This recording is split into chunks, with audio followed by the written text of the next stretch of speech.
사도행전 28장 30절과 31절 말씀입니다.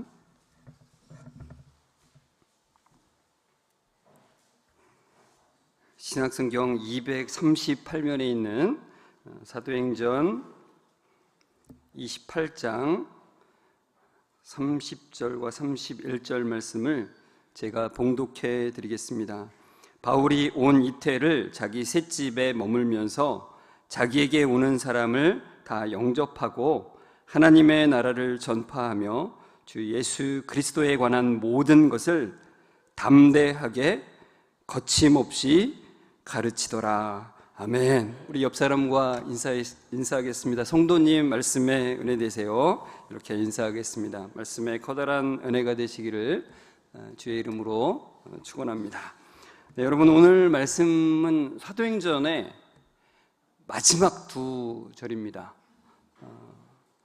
근데 이제 이 두 절을 읽으면은 사도행전을 이제 처음부터 쭉 끝까지 이렇게 왔다고 해보십시오. 우리가 이제 중간중간에 말씀들을 봤는데 쭉 이제 와서 보면은 뭔가 끝나지 않은 듯한 느낌을 받게 돼요. 바울이 로마의 이제 셋집에 머물면서 사람들을 영접하며 복음을 전하는 것으로 이제 마무리가 되어 있는데, 바울은 로마에 가서 과연 법정에 섰는지, 유죄를 받았는지 무죄를 받았는지, 그리고 로마의 복음을 전하면서 사람들은 어떤 반응을 했고 어떤 성과가 있었는지, 그리고 바울이 그토록 가고 싶어 했던 그 스페인까지 가서 복음을 전했는지, 그리고 바울은 마지막을 어떻게 맞이했는지, 물론 우리가 궁금하지 않을 수 있어요. 그런데 이제 쭉 읽어보면 지금 정말 궁금해요. 바울은 어떻게 마지막을 맞이했는지. 물론 이제 다른 이제 그 일반적인 기록들에 이렇게 살짝 나오는데, 이 사도행전에는 전혀 그런 얘기가 나오지 않고 이렇게 마무리를 했다는 거예요.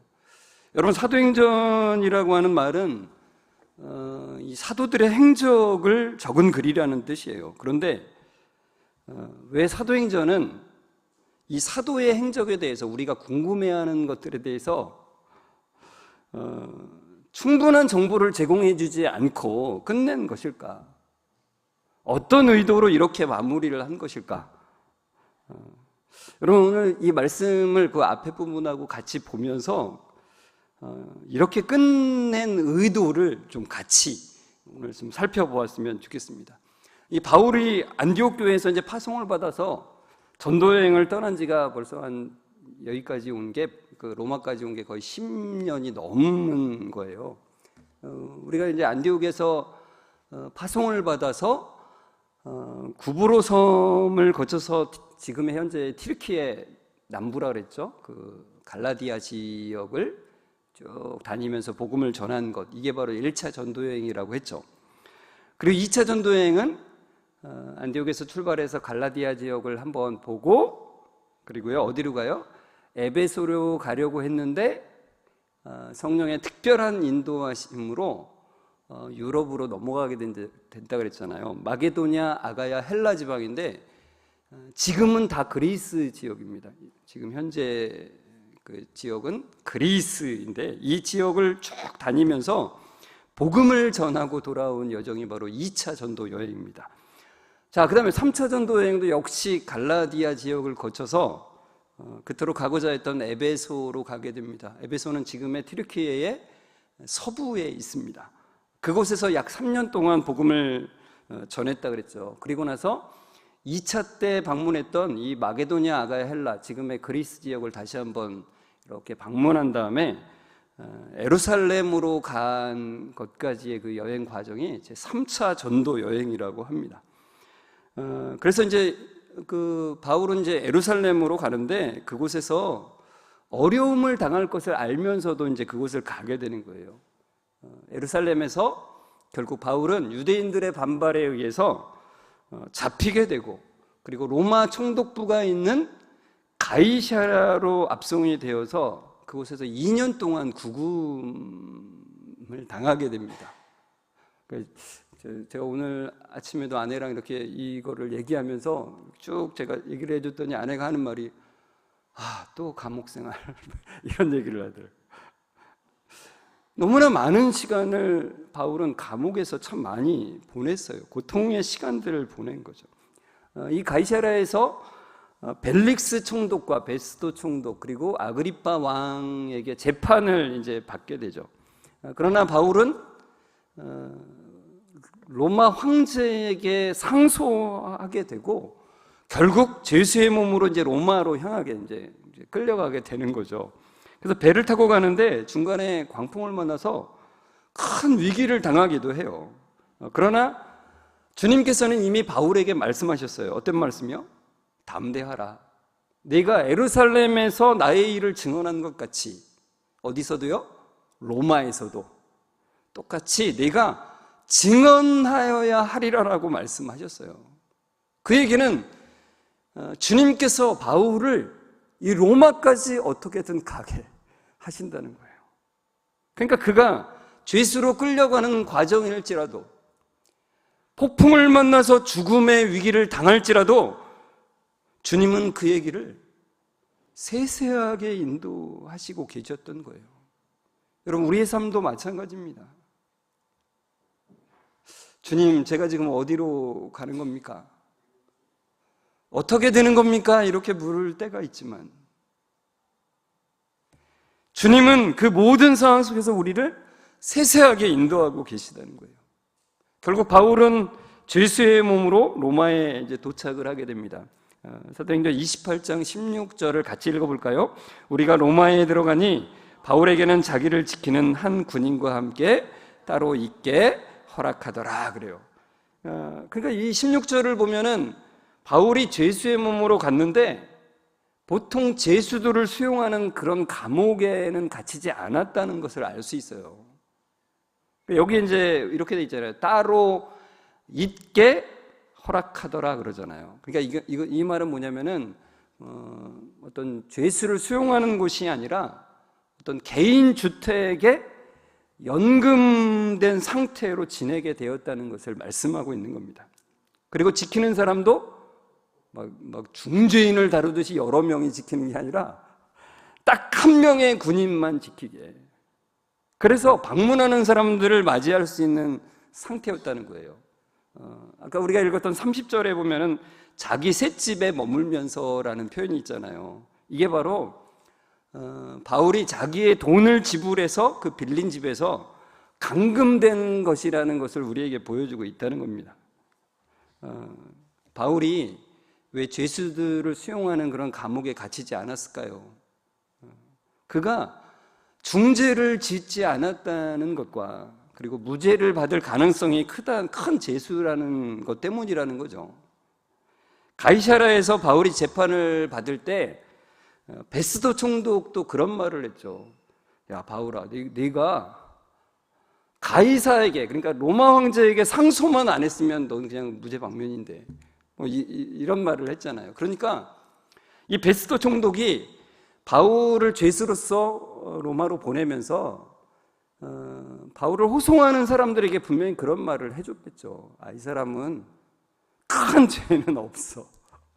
그냥 무죄인 그런 정도야. 이렇게만 말을 해줬겠죠. 그러니까 당연히 그 바울은 로마에 도착해서도 중죄인으로 이때는 다뤄지지 않았고 가택 연금된 상태로 손님을 맞이해서 자유롭게 만날 수 있는 상태였다는 거예요. 그러나 그런 자유가 조금은, 그러니까 사람들을 만날 수 있는 자유는 있었지만 그곳에서도 바울의 상태는 쇠사슬에 매인바된 상태라는 겁니다. 20절을 같이 읽어볼까요? 이러므로 너희를 보고 함께 이야기하려고 청하였으니 이스라엘의 소망으로 말미암아 내가 이 쇠사슬에 매인바 되었노라 그러죠. 그러니까 여러분, 우리가 어떤 혐의를 받고서 구속이 되어도 이 수갑을 찬 모습을 사람들에게 보여주고 싶지 않잖아요. 그래서 뉴스에도 보면 어떻게 해요? 거기에 이제 천이나 옷 같은 걸로다가 가리잖아요. 여러분, 재판 나갈 때 구속된 사람은 그 죄수복을 입는데 요즘엔 좀 바뀌어서 일반 사복을 입고 나갈 수 있다 그러잖아요. 그러면 대부분의 사람들은 죄수복을 입기보다는 자기 사복을 입고 싶어 하지 않겠습니까? 여러분, 복음을 전하는데 내가 안 좋은 모습이나 이런 내가 실패한 모습을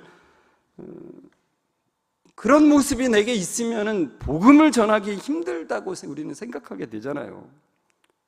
예전에 팀을 이뤄서 전도를 나갔는데 어떤 성도님 한 분이 이제 전도를 하면서 그분이 이제 몸이 아프셨다고 그랬어요. 그러니까 이런 말씀하신 거예요. 예수님 믿으면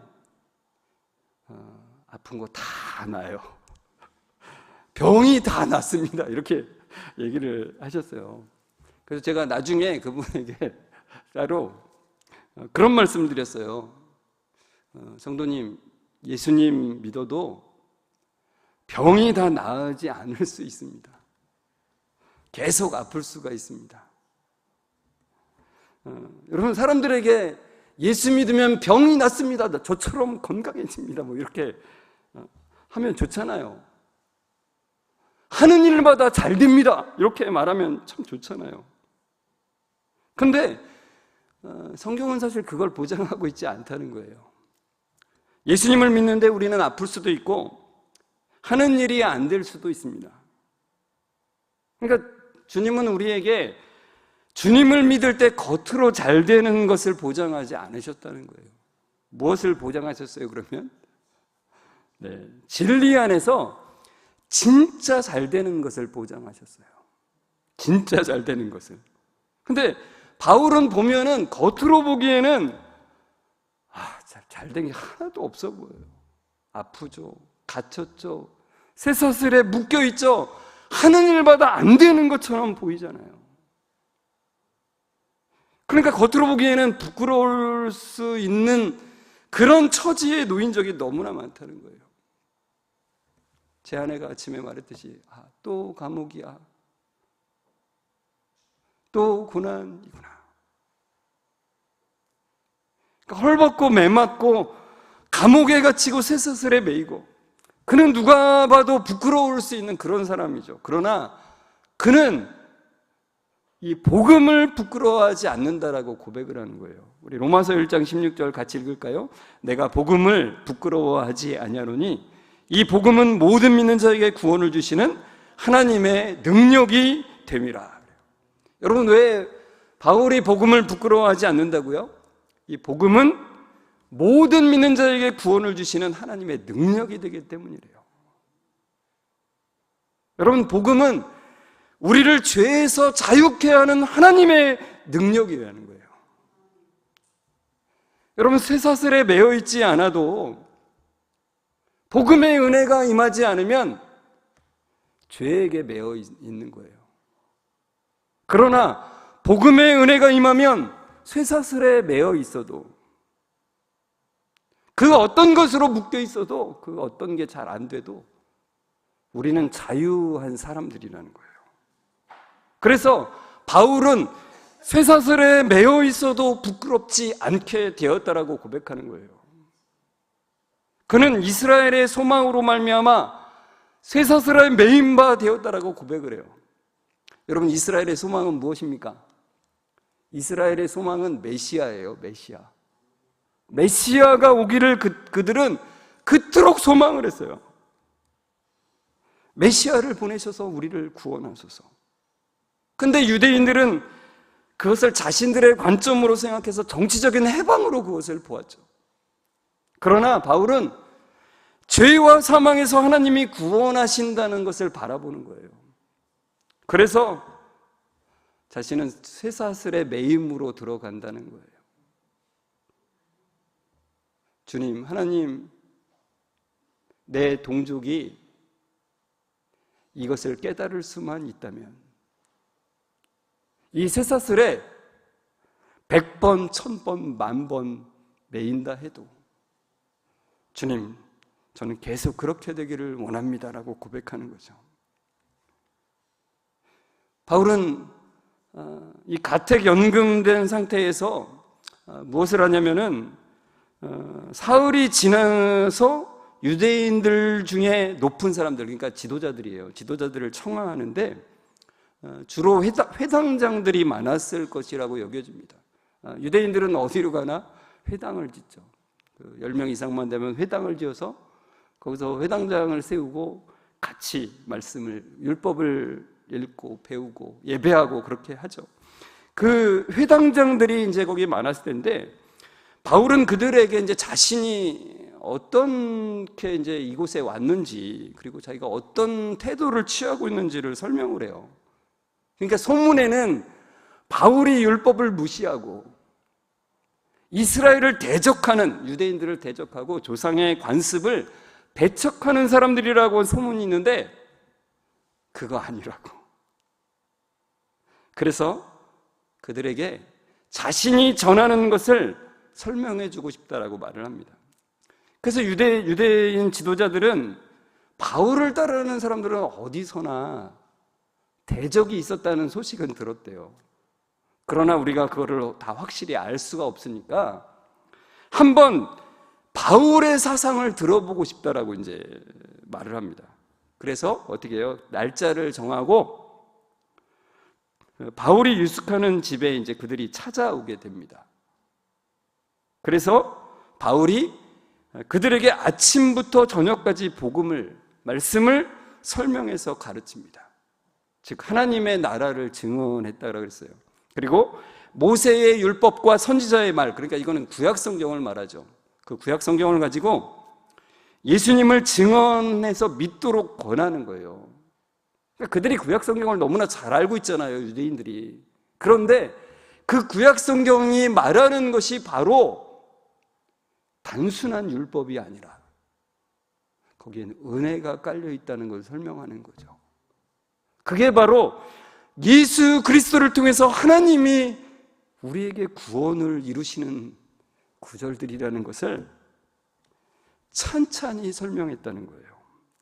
그러니까 구약 성경이 은혜를 가리키고 있음을, 그게 바로 예수 그리스도를 말하는 것이라는 것을 너무나 세세하게 그것을 설명했다는 겁니다. 여러분, 사람들이 받아들였을까요? 유대교 지도자들이 받아들였을까요? 24절, 25절 같이 읽어볼까요? 그 말을 믿는 사람도 있고 믿지 아니하는 사람도 있어 서로 맞지 아니하여 흩어질 때에 바울이 한 말로 이르되 성령이 선지자 이사야를 통하여 너희 조상들에게 말씀하신 것이 옳도다 그래요. 믿는 사람도 있었고 그러나 믿지 않는 사람도 있었어요. 여러분, 복음은 세상을 둘로 나누어지게 해요. 저도 참 많이 경험을 했습니다. 말씀을 전하면 이게 나누어진다는 것을 참 많이 보게 됩니다. 그러니까 25절의 말씀처럼 서로 의견이 갈린 채 헤어지게 되는 건데, 근데 잘 생각해 보시죠. 여러분, 바울이요 어떤 사람입니까? 율법에 정통한 사람이면서 성령에 충만한 사람이에요. 율법을 가장 쉽게 그것의 의도를 설명할 수 있는 사람이에요. 그러니까 저희가 신학교 때도 우리가 보통 그런 말 많이 하거든요. 야, 예수님이 전에도 안 믿는 사람이 있고 바울이 전에도 안 믿는 사람들이 있으니까 야, 참 위안이 된다, 이렇게 얘기를 종종 할 때가 있어요. 그러니까 바울이 누구보다도 복음을 정확하게 쉽게 설명함에도 불구하고 성령의 인도하심을 따라서 복음을 전하는데도 믿지 않는 사람들이 많았다는 거예요. 그러니까 하나님의 말씀은 쉽게 설명한다고 해서 알아들을 수 있는 게 아니라고 제가 여러 번 말씀드렸죠. 믿음의 눈이, 성령의 역사심이 있어야만이 그것을 받아들일 수 있는 거예요. 그래서 바울이 믿지 않는 사람들에게 말을 하는데 이렇게 말하죠. 성령이 선지자 이사야를 통하여 너희 조상들에게 말씀하신 것이 옳도다 그래요. 그 이사야의 말씀을 인용한 건데 사도행전 28장 26절 27절에 그 얘기가 나오죠. 같이 읽어볼까요? 일러스되 이 백성에게 가서 말하기를 너희가 듣기는 들어도 도무지 깨닫지 못하며 보기는 보아도 도무지 알지 못하는도다. 이 백성들의 마음이 우둔하여져서 그 귀로는 둔하게 듣고 그 눈은 감았으니 이는 눈으로 보고 귀로 듣고 마음으로 깨달아 돌아오면 내가 고쳐줄까 함이라 하였으니. 그래요. 이사야서 6장에 나오는 말씀이에요. 하나님께서 누가 하나님의 뜻을 사람들에게 전하여 줄까라고 했을 때 이사야가 뭐라 그래요?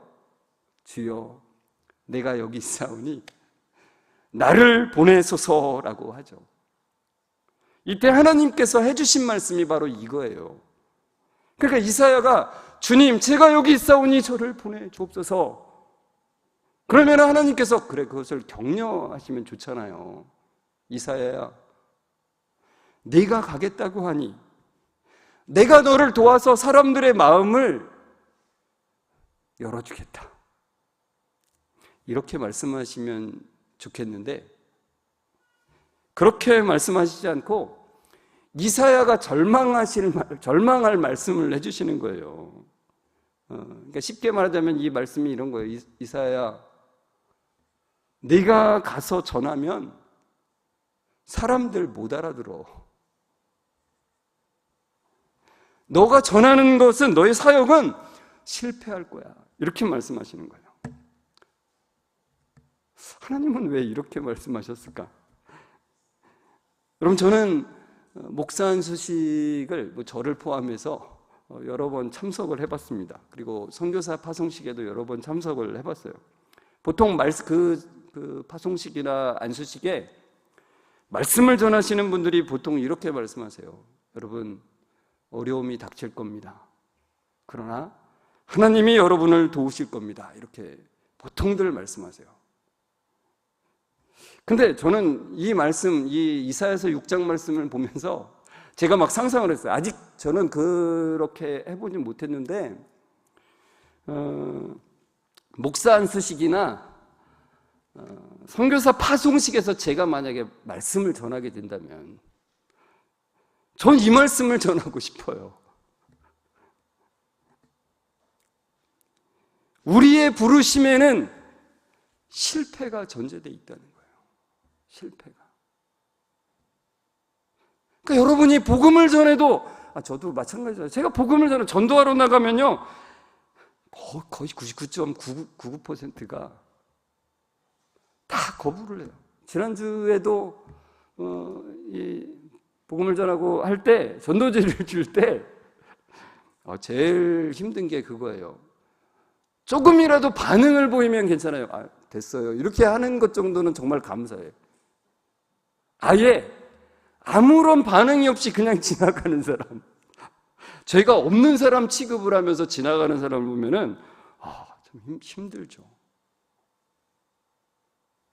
근데 제가 복음을 전해도 그것을 깨닫지 못할 것이 전제가 돼 있다는 거예요. 여러분 이 말씀을 잘 보시면은 그 백성이 듣기는 들어요. 근데 도무지 아주 쉬운 얘기를 해줘도 깨닫지를 못한다는 거예요. 그 백성이 보기는 봐요. 근데 그게 뭔지를 모른다는 거예요. 왜요? 죄성 때문에. 그들의 완고함 때문에, 인간의 자기 중심성으로 똘똘 뭉쳐있는 것 때문에 하나님의 그 복음을 받아들일 수 없다는 거예요. 하나님의 말씀조차도 자기 중심적으로 읽어요. 여러분 이게 복음의 장애물이에요. 우리가 다른 어떤 외적인 거는 하나도 장애물이 될 수가 없어요. 오로지 장애물이 하나 있다면 인간의 자기 중심성, 그로 인한 자기 교만으로 인한 거죠. 그래서 하나님의 은혜가 나는 필요 없다라고 생각하게 하는 거죠. 그래서 하나님의 은혜를 받아들이지 않습니다. 그래서 바울이 전했지만 많은 사람들이 그것을 믿지 않는 거예요. 그러나 바울은 그거와도 상관없이 어떻게 한다고요? 이 마지막 절에 우리에게 그것을 말씀하고 있잖아요. 어떻게 해요? 담대하게 거침없이 가르치더라 그래요. 근데 제가 이 본문을 우리 같이 나중에 헬라어로 한번 좀 볼 수 있는 기회가 좀 헬라어로 제가 이걸 번역을 다시 하면서 볼 수 있는 기회가 있으면 좋겠다라는 생각이 드는데, 아무튼 이 헬라어로 이 마지막 절을 보면은 마지막에 배치된 두 단어가 바로 담대하게 거침없이예요. 이것이 주는 굉장히 커다란 의미가 있어요. 여러분, 바울은 가택연금 상태에서 쇠사슬에 묶여 있지만 변함없이 사람들을 만나고, 쇠사슬에 손목이나 발목이 묶여 있었을 거죠. 그러니까 사람들이 찾아와도 얼마나 폼이 안 나요. 뭔가 좀 멋진 모습으로 가르쳐야 되는데, 여기 쇠사슬에 묶인 채로 말하면 내일은 창피해서 아무도 오지 말라고 해야 되겠다, 이런 생각이 들 수도 있잖아요. 그러나 전혀 그렇지 않고 어떻게 해요?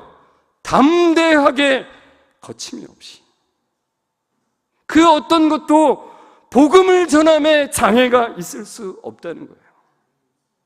바울이 갇혀 있는 것도, 쇠사슬에 묶여 있는 것도, 가난한 것도, 아픈 것도 복음을 전함에는 장애가 될 수 없다는 거예요. 여러분, 복음은 우리에게 구원을 주시는 하나님의 능력이 되기 때문에 부끄럽지 않게 된다는 겁니다.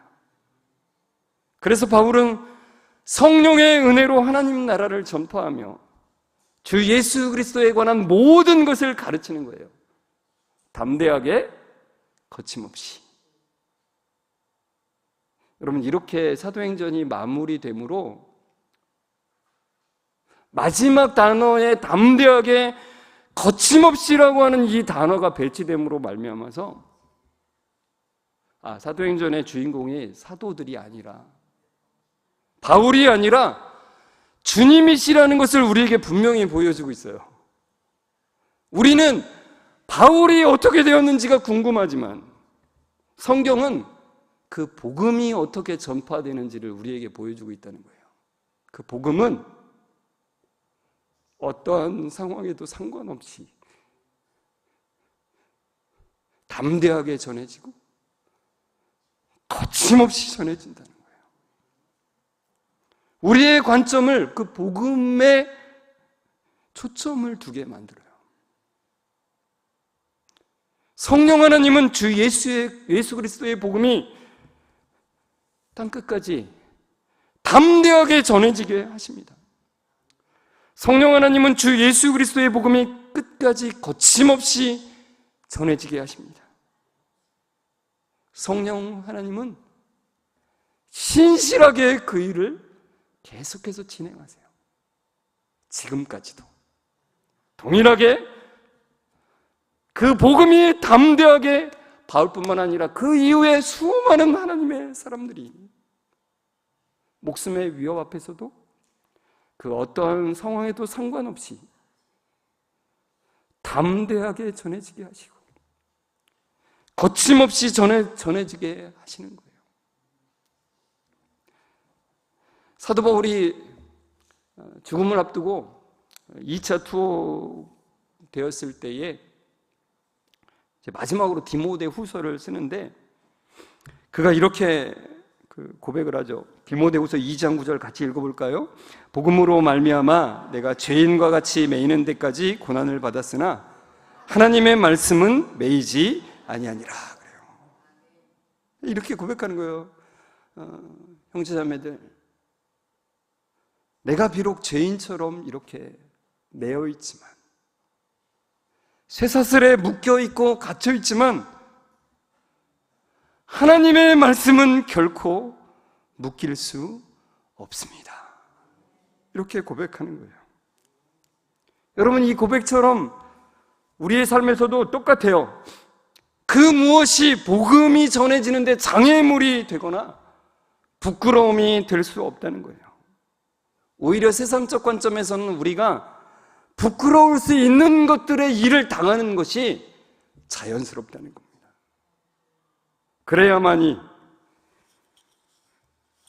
그래야만이 우리가 주님을 더 의지할 수 있기 때문에 그렇다는 거죠.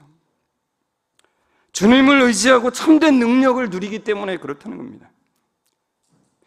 여러분, 지난주에 신방할 때도 그 얘기를 나눴는데 어떤 분이 저는 그렇게까지는 힘듭니다 이렇게 말하시는 분이 있었는데,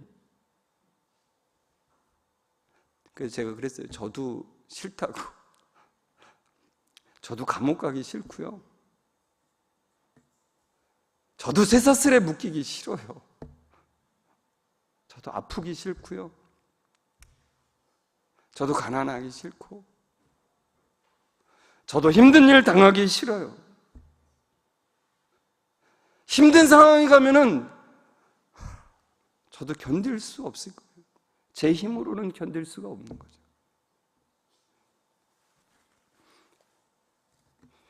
그래서 우리의 힘으로 할 수 없기에 성령님께서 힘을 주신다는 거예요. 성령이 하신다는 거예요. 담대하게 전할 수 있게. 어떤 상황에도 거침없이 전할 수 있도록 그 은혜를 주신다는 거예요. 여러분, 이게 은혜고 기쁨입니다. 우리의 삶은 정말 순간이고 얼마 되지 않은 인생이에요. 그 순간의 인생 속에서 참으로 주님이 주시는 이 놀라운 기쁨을 누리고 담대하게 거침없이 그 은혜를 전하는 그 기쁨을 누리는 여러분 모두가 되시기를 주의 이름으로 축원합니다.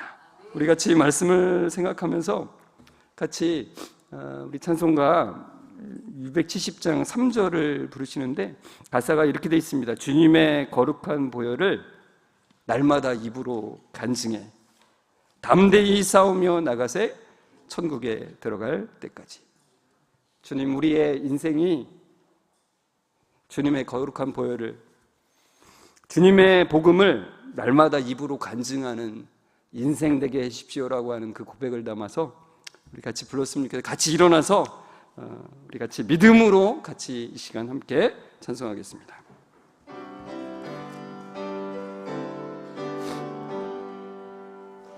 주님의 거룩한 보혈을 날마다 입으로 간증해 담대히 싸우며 나가세 천국에 들어갈 때까지. 예수는 우리를 깨끗게 하시는 주시니 그의 피 우리를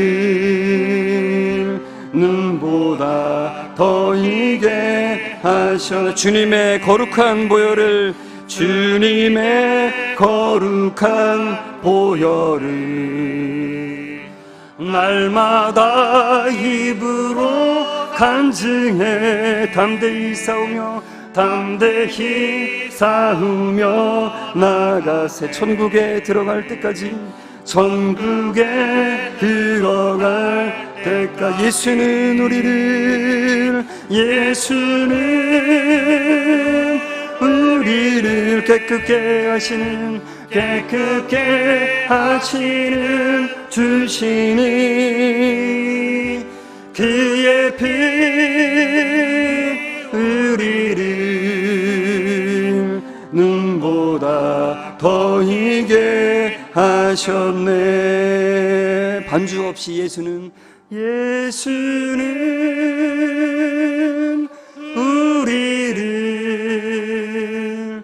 깨끗게 하시는 주시니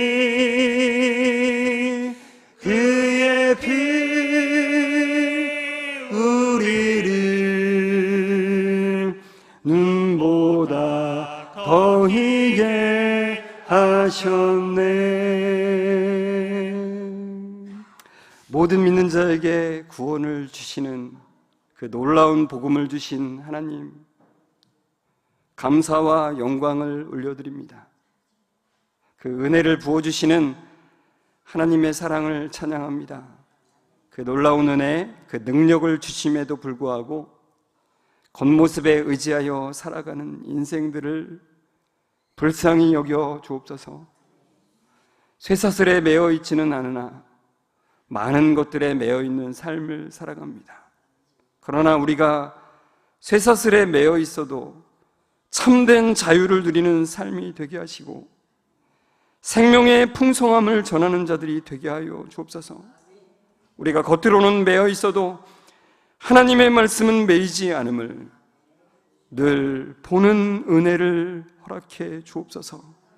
복음을 전함에는 그 어떤 것도 장애가 될 수 없기에 주님의 거룩한 보혈을 날마다 입으로 간증하는 은혜를 주시고 모든 믿는 자에게 구원을 주시는 하나님의 능력인 복음을 담대하게 거침없이 전하는 은혜를 허락해 주옵소서. 우리를 죄에서 자유케 하신 예수 그리스도의 이름으로 감사하며 기도드리옵나이다. 아멘. 우리 주 예수 그리스도의 은혜와 하나님의 사랑하심과 성령님의 교통하심이 결코 매이지 않는 복음을 담대하게 거침없이 전하는 은혜를 구하며 나아가는 우리 모든 성도들과 특별히 먼 길을 달려와서 함께 예배하는 우리 소망교회 성도들 위해 지금부터 영원까지 함께 있을지어다. 아멘.